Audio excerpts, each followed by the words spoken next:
India से cheap labour का देश।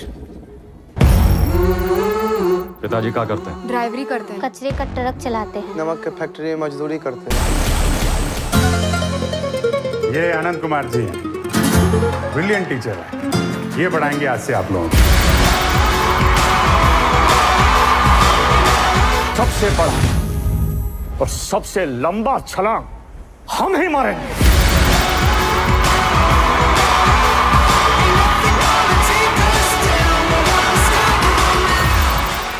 मैं एक सिंपल मास्टर हूँ, आप फिल्म में भी देखें। हमारा कोई ऐसे मोटिवेशनल स्पीकर के तौर पर बोलने का अनुभव नहीं है। मैंने बिंद्रा जी को बताया था कि भाई मैं तो ऐसा कुछ बोलता नहीं हूँ, आप जोश में ला देते हैं, सबके खून को गर्म कर देते हैं, आपके बोलने से धमनियों में खून तेज दौड़ने लगता है। मैं तो सीधा साधा देहाती मास्टर हूँ, मैं क्या बताऊँगा, हमसे तो ज़्यादा तेज लोग हैं यहाँ पर। लेकिन बिंद्रा जी कहे बहुत अच्छी बात की, आप जो भी लाइफ में फील किया, जो भी आपको लगा कि सच है, वो आप 15-20 मिनट में हमारे साथियों से बातचीत करिए। तो दोस्तों, बहुत सारी कहानियां, 510 कहानियां हैं, उसमें से एक ही कहानी सुनाना चाहेंगे। सब कहानियां एक पर एक है। शशि नारायण की, भाई बेचारा छोटा सा सुसाइड कर लेता है, घर में गरीबी, कुछ नहीं, बहुत मुश्किल से जीता है, लेकिन शशि हिम्मत नहीं हारता। नहीं, गरीबी है तो लड़ेगा गरीबी से। समस्याएं तो जीवन में आती ही है, कुछ अच्छा करिएगा तो चैलेंजेस आएगा ही। आप बिना चैलेंज के कभी कुछ भी किसी को नहीं मिला है। आप सोचिएगा कि हाँ, बिंद्रा जी आपको समझा दिए कि 2 पॉपकॉर्न, एक छोटा एक बड़ा, आप भी दुकान पर सजा दीजिएगा और कहिए कि भाई खरीद लो और बड़ा आदमी बन जाएंगे। नहीं, आ जाएगा गुंडा। नया नया चैलेंज आएगा, जो सीख के जाइएगा उससे अलग चैलेंज आएगा। बड़ा सोच छोटा करने का मौका ही नहीं देगा। तो जीवन चुनौतियों से भरा हुआ है, इस बात का आप हमेशा ख्याल रखिएगा।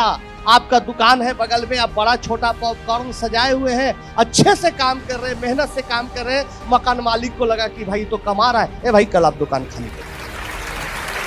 कुछ भी समस्या आ सकती है, जीवन में चुनौतियों के लिए हमेशा तैयार रहनी चाहिए। ये बात भी देखिए, हम अपनी एक्सपीरियंस को बोल रहे, कोई पॉइंट वाइज नहीं बोल रहे, कहानी के जरिए बता रहे, आप उसको समझते नोट करते जाइएगा। तो शशि चैलेंज किया कि ठीक है, 10th पास किया गवर्नमेंट स्कूल से, हमारे पास आया, रात दिन एक करके पढ़ाई किया। बाकी नहीं सर, आप अगर 5 घंटा पढ़ने के लिए कहिएगा तो मैं 10 घंटा पढ़ूंगा, अगर आप 10 घंटा करिएगा पढ़ने के लिए तो मैं सोऊंगा नहीं। हम मेहनत करेंगे सर, आप हमको सुपर 30 में रखिए, हम क्या आ जाए।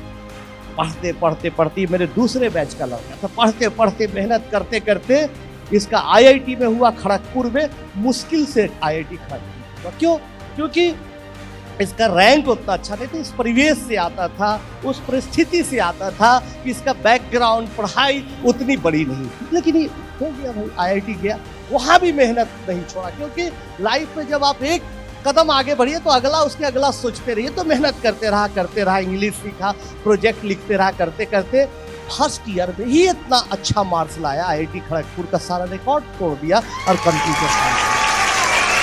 फिर मेहनत किया, मेहनत करते करते यूरोप में होने वाले सबसे बड़े यूरोपियन साइंस स्कॉलरशिप कंपटीशन में लाखों लोग पूरे दुनिया से उसमें अप्लाई करते, उसमें शशि अप्लाई किया। आप गूगल आराम से प्रोग्राम के बाद करके शशि नारायण सर्च करिएगा।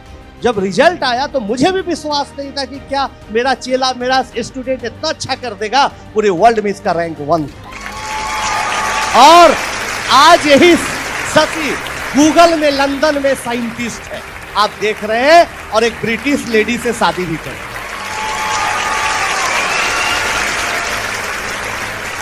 मेरा भी जन्म आप फिल्म में देखे थे, बहुत गरीब घर में हुआ। पिताजी पोस्टल एम्प्लॉय थे, कैम्ब्रिज में जो एडमिशन हुआ था उसकी खबरें बहुत जगह खबरें आई कि भाई आनंद कुमार के पास पैसा नहीं है, उनको मदद कर दीजिए, मदद करिए। कई बड़े बड़े अखबारों में कहीं कोई मदद नहीं। बहुत बार जीवन में ऐसी परिस्थिति आएंगी कि आपको लगेगा कि कहीं से कुछ भी जुगाड़ लग जाता तो बहुत अच्छा होता। फिल्म में आपको एक घटना याद होगी, जो मिनिस्टर साहब ने बुलाया था पैसे के, याद होगी। फिल्म में जितना मिनिस्टर साहब ने अच्छी एक्टिंग की थी उतना तो फिल्म में दिखाया नहीं। मिनिस्टर साहब बोले कि आ जाना, पैसे की जरूरत होगी आ जाना। हम गए पिताजी के साथ, वैसे ही जनता दरबार लगा हुआ है, पॉलिटिकल बातें चल रही है, बोल रहे हैं मिनिस्टर साहब कि ठीक है मदद करेंगे, सबको आगे बढ़ाते चल जाए। जाति की बात, किस पार्टी को, किस कैंडिडेट को वोट कितना दिया जाए, कितना टिकट दिया जाए, चल रही बात। मुझे बुलाया कि बैठिए, क्या बात है आपके सर, आप भूल गए, आप बोले थे पैसे के लिए आपने बुलाया था। एकदम फिल्मी अंदाज में बोला उन्होंने, बुलाया था। मैं उस हर नौजवान को बुलाता हूँ जो देश के लिए अच्छा काम करता है, जो प्रदेश के लिए अच्छा काम करता है। तूने भी अच्छा काम किया, आपको बुला लिया, बैठ जी। मुझे लगा कि ये नेताजी तो भाई पैसा का बात ही नहीं किया, बड़ा चालाक आदमी है। फिर लगा पिताजी बोले कि भाई कान में हो सके बड़े आदमी हैं, भूल गए हो, तुम इनको अच्छे से समझाओ। तुम तो बोले खाली कि बुलाया, कान में बोले। फिर हम कहे प्रणाम सर। बोले अब क्या हुआ? हम कि सर ऐसा है कि आपने बोला था पैसे के चक्कर में। बोला था पैसे के चक्कर में, पैसे के चक्कर में मत पड़ना। अच्छे अच्छे के लोगों को पैसे के चक्कर में बर्बाद होते देखा है। बड़े बड़े पॉलिटिशियन, IAS IPS जेल चले जाते हैं पैसे के चक्कर में। महात्मा गांधी पैसे के चक्कर में रहते थे, गौतम बुद्ध पैसे के चक्कर में रहते थे। पैसा के चक्कर में मत पड़ो, बैठो। हम कहते भाई ये तो एकदम फिल्म की तरह। जब फिल्म की कहानी लिखी जा रही थी, उस पर रिसर्च हो रहा था, तो हमारे डायरेक्टर थे विकास बहल जी या संजीव दत्ता स्क्रिप्ट राइटर, वो लोग बोलते थे कि भाई ये सब तो आपको फिल्म दिखाएंगे तो सब इसको फिक्शन समझेगा। ऐसा आपका जीवन में कई घटनाएं हैं कि सब पूछे लगेगा कि झूठ हो रहा है, लेकिन वाह क्या बात है, आपको तो ऑलरेडी कहानी फिल्म की। तब फिर तीसरी दफा हम लोग निराश होकर निकल रहे थे। पिताजी कहे बेटा एक बार और ट्राई लो, साफ बोलो इनको कि विदेश जाना है। हम बोले सर प्रणाम, मुझे विदेश जाना। कहाँ जाना है?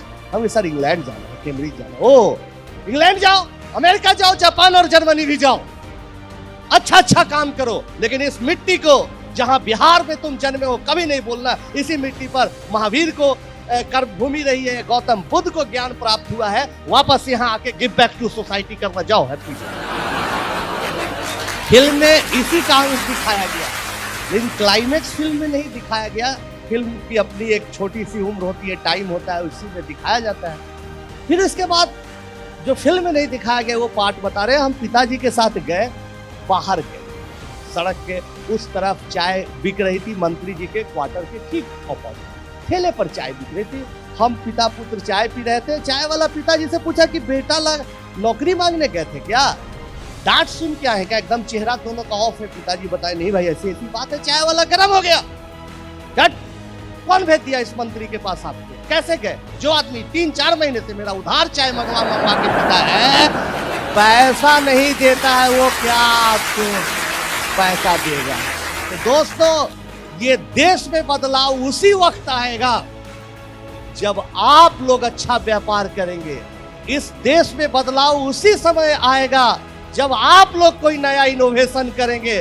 देश आपके सहारे है, राजनीतिज्ञों के सहारे नहीं है। इसको आप हमेशा नोट करिए। आप कितना अच्छा काम करते हैं ये महत्वपूर्ण है, आप कितना देश को टाइम देते हैं ये महत्वपूर्ण है। इसलिए आप इसको करिए, बहुत अच्छा है। बहुत बहुत धन्यवाद। बैठिए। फिर उसके बाद क्या हुआ? पिताजी इतने टेंशन में आ गए, इतने टेंशन में आ गए कि उनको लगने लगा कि भाई हम पैसा नहीं दे रहे हैं, बेटा का हवाई जहाज का किराया भी नहीं दे पा रहे हैं। बहुत दुखी रहते थे। हम लोग बार बार समझाते थे, दोस्त जैसे पिता थे कि अरे आप बेकार टेंशन में है, दिल्ली में पढ़ेंगे, पटना में पढ़ेंगे, कुछ अच्छा करेंगे, आप टेंशन नहीं लेंगे। लेकिन एकदम सडन हार्ट अटैक आ गया पिताजी का। पूरा बारिश हो गई थी, मुश्किल से हॉस्पिटल ले गए, वहाँ उनको मृत घोषित किया। तब माँ पापड़ बनाने लगी। उस समय देखिए दोस्तों ऑप्शन था कि पोस्टल डिपार्टमेंट में पिताजी के जगह पर हमारी नौकरी मिल रही थी। आप लोग जानते हैं अनुकंपा के आधार पर गवर्नमेंट ऑफ इंडिया देती है नौकरी देती है। तो सब लोग कहा कि बेटा तुम पोस्ट ऑफिस में काम कर लो, कुछ लिखा पढ़ी कर का काम कर लो, चिट्ठी बांटने के नहीं कुछ लिखा पढ़ी का काम दे देंगे और टाइम निकाल के तुम पढ़ लो। लेकिन दोस्तों हम लोगों ने डिसीजन लिया। माँ ने कहा ठीक है बेटा, जो तुम करोगे कहोगे वही हम लोग करेंगे मिलके, कि कभी भी छोटी छोटी चीजों के साथ समझौता मत करो। अगर आप छोटी चीजों के साथ समझौता कर लेते तो आज पोस्टल डिपार्टमेंट में एक एम्प्लॉय रहते, डाक विभाग में चिट्ठी का लेन देन कुछ करते रहते, भाई काम करते रहते। तो ही हम बता रहे हैं कि हमने सोचा नहीं अच्छा आगे करना है, पढ़ते रहना है। तब कोचिंग सेंटर में पढ़ाने का मौका मिला, वहाँ पर पैसा आने लगा, लोग बोले लगे चलो कोटा में तुमको ले जाते, वहाँ तुमको स्टार के तौर पर लॉन्च करते। क्या फिर एक लोभ आया कि लाखों करोड़ों कमा सकते हैं, बहुत कुछ अच्छा कर सकते हैं। लेकिन दोस्तों फिर वहाँ पर हमने अपने आप को कंट्रोल किया कि नहीं, जो गरीब बच्चे जो फिल्म में देखा, जो बच्चों को दिखा, वैसे बच्चों को देख के लगा कि अभी छोटी छोटी चीजों का त्याग करिए और अपने मिशन पर लगे रहिए। हमारे जैसे लाखों करोड़ों इस देश में बच्चे हैं, नौजवान हैं जो पैसे के अभाव में नहीं पड़ रहे, उनके लिए काम करिए। तब सुपर 30 चलने लगा। मेरा भाई प्रणव है जो फिल्म में देखे थे, वो साथ देने लगा, पढ़ाई चलने लगी। माता जी आप देख रहे हैं खाना बना रही हैं, ये हमारी माता जी है, खाना बनने लगा, बच्चे पढ़ने लगे। तब आया डोनेशन का मौका। जब आपका नाम हो जाएगा, विवेक जी का आज नाम है, सब लोग आते हैं, लेकिन सोचिए विवेक जी जब शुरू किए होंगे कोई नहीं सुनने आता होगा, कोई विश्वास भी नहीं करता होगा। तो कठिनाई उसी समय होती है दोस्तों कि जब आप कोई व्यापार शुरू करिएगा, जब आपका छोटा सा पूंजी, छोटी सी पूंजी से आप काम करिएगा, आप पर जनता यकीन नहीं करेगी, ग्राहक यकीन नहीं करेगा, यकीन बनाना पड़ता है। लेकिन जब रिजल्ट आने लगा, अच्छा होने लगा, तो सब लोग डोनेशन के लिए बोलने लगे। हर आदमी बोला, हर लगभग स्टेट के सीएम बोले, आपके हमारे माननीय मुख्यमंत्री नीतीश जी कई बार डोनेशन के लिए बोला, मनमोहन सिंह जी बोले, मोदी जी बोले, अंबानी जी बोला, महेंद्रा जी बोला। लेकिन दोस्तों फिर हमने समझौता नहीं किया। आज तक हमने 1 रुपया किसी से कोई कहीं जाके कुछ बोलते हैं, कहीं जाके कुछ पढ़ाते हैं, 2 पैसा आता है, इसी से हमारा परिवार और सुपर 30 के 300 बच्चों का भोजन भात चलता है। 1 पैसा नहीं। आप ईमानदारी के साथ, बर्गर पिज्जा वाला फंडा के साथ, मकान बेचने वाला फंडा के साथ प्रोजेक्ट बना के अपना काम करिएगा, निश्चित तौर पर चलेगा। लेकिन जिंदगी इतनी आसान नहीं है। जो सबसे हिंदी पट्टी क्षेत्र में है, आपके साउथ में कम है, महाराष्ट्र में कम है, लेकिन हिंदी पट्टी क्षेत्र में है कि जलने वालों की संख्या बहुत ज्यादा है। इस बात से वो ज्यादा दुखी है कि भाई आपका बिजनेस क्यों फल फूल रहा है, उनका क्या कष्ट है मतलब नहीं है। तो बहुत सारे कोचिंग माफिया लग गए पीछे हमारे, भाई पटना कोचिंग एसोसिएशन का मेंबर बन जाओ, चंदा दे दो, इधर तुम ज्यादा फीस लेके पढ़ाओ, ये सुपर 30 का साधु बनने का नाटक छोड़ो। क्या क्या चला फिल्म में, तो आपने एक अटैक देखा, फिर वैसे वैसे 4-5 अटैक हम पर हुए। और हमारा सबसे भयानक अटैक था कि हमारा नॉन टीचिंग स्टाफ मुन्ना जब मुझे बचाने गया, इसके पेट में यहाँ से यहाँ तक पूरा चाकू से फाड़ दिया गया और 5 दिन तक ये बेहोशी के हालत में था। सब लोग बोल रहे थे पटना मेडिकल कॉलेज में कि छोड़ दो पढ़ाना, छोड़ दो, क्या फायदा है इस काम करने से, छोड़ दो। उस समय तो एकदम निराशा हो गई, सब दोस्त परिवार रिलेटिव सब बोल रहा था। डॉक्टर ने अचानक बोले, मैं भी डर गया कि क्या करे नहीं करे, छोड़ ही दे क्या। डॉक्टर ने बोला कि भाई इसको ऑपरेट करना पड़ेगा, बचाना मुश्किल है, हमको कम से कम 5-6 बोतल खून चाहिए।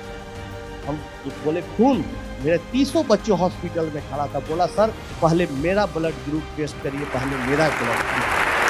तब लगा चाहे कितनी भी कठिनाई हो, कितना भी हमला हो, लेकिन मुझे इन बच्चों के लिए ही काम करना है। तो समस्या आपके पास